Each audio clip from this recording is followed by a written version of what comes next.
Hey guys, Will from Tad here.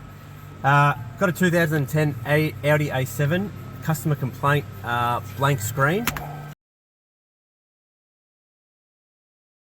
So I'll show you guys what it's doing.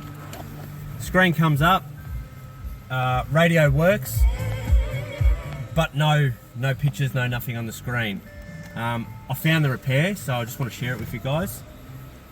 Strip out this little plastic bits here. Top of the screen comes out like this. I've had this apart, obviously.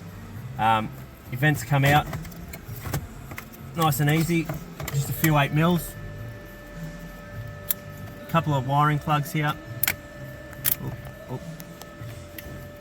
Yep, air vents out like that. There's a couple of wiring plugs and stuff here. Then screen, two 8mm in here.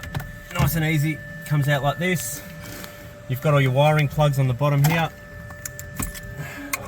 Wiring all comes out like this, antenna, and these wiring here is the power to turn your screen to get picture on your screen. And as you can see, it's broken off in here. Pretty common because the screen's always moving up and down. Here's your brake. Hey, Will again. I've done the repair on the wiring. As you can see here, I've extended the loom a bit, obviously to allow it to flex when it's moving a bit more. And as I'll show you, we've now restored video back to the screen. Thanks guys, hope this helps.